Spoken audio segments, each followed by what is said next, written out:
Hi everyone, my name is Jennifer Lemary and I'm going to talk to you about the importance of a positive attitude as a leadership quality. When you see the next slide, I want you to think about and write down what it is you see there. Are you ready? Okay, here it is. Okay, so I'm guessing that all of you thought and wrote about that black dot in the middle of the page, and probably not one of you wrote about the white space surrounding that black dot. Well, the truth is the same thing happens in our everyday lives.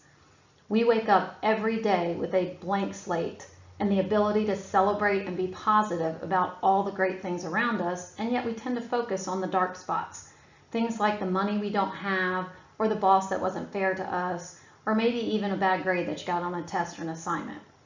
But the truth is, the dark spots are small compared to all the things around us that we have to be thankful for in our lives. So let's talk about what we learned from John Maxwell from his book, The 21 Indispensable Qualities of a Leader, when it comes to a positive attitude. John Maxwell has a quote, "People may hear your words, but they feel your attitude." And you might be familiar with another quote that says, "People may forget what you say, but they will never forget how you made them feel." This is why Maxwell talks about positive attitude being an essential part of being an effective leader. Your attitude determines two things. Number one, your level of contentment as a person, and number two, how well others will interact with you. People are drawn to leaders with a positive attitude because they set an encouraging tone for the relationship and they motivate people to action. If you look at famous leaders who've had lasting success in their life and careers, you will find that they all had a positive outlook on life. So let's look at a leader who exemplifies this. If you're like me, when you think about Gandhi, you think about an influential leader that had a very positive and peaceful attitude. One of my favorite quotes by Gandhi is, "I will not let anyone walk through my mind with their dirty feet." And why this is important is because when you take a lot of time and think about something, you give it life and you give it power. And so it's important that you're giving power in your mind to the things that are good and positive. So I want to share a story with you about an employee named Pam who actually changed my outlook as a leader on having a positive attitude. So I had an employee, her name was Pam, and she was the most positive employee. She always came to work with a smile on her face.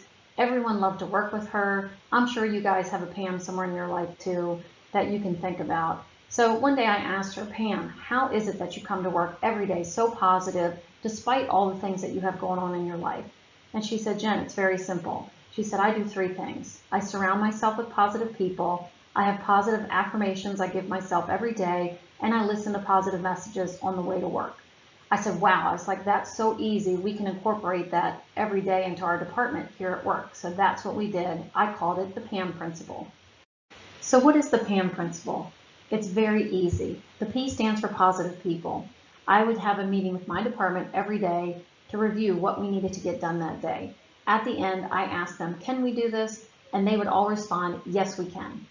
The second part, the A, is positive affirmations. We started a motivational wall in our department where each day every employee had to write a positive message, put it on the wall, and then take a message back to their desk with them to remind them about having a positive attitude.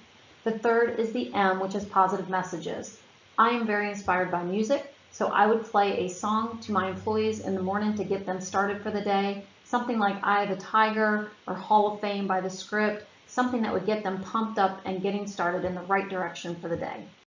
Okay, so you see how I use the PAM principle to motivate my employees every day. How can this work for you in your life? Very easy. Just remember PAM. P is for positive people, so surround yourself with positive people. A is for positive affirmations. Be sure to be giving yourself a positive affirmation every day. And the M is for positive messages. Listen to inspirational books on tape in the car, or if you're like me, listen to music that inspires you and gets you ready for the day. Now, remember the black dot that we saw at the beginning? Let's look at it again. So now that you have a few simple steps to help you have a positive attitude, I hope you see this slide as white space for you every day to celebrate and be positive about the great things in your life. Thank you for listening, and good luck to all of you in becoming more positive leaders.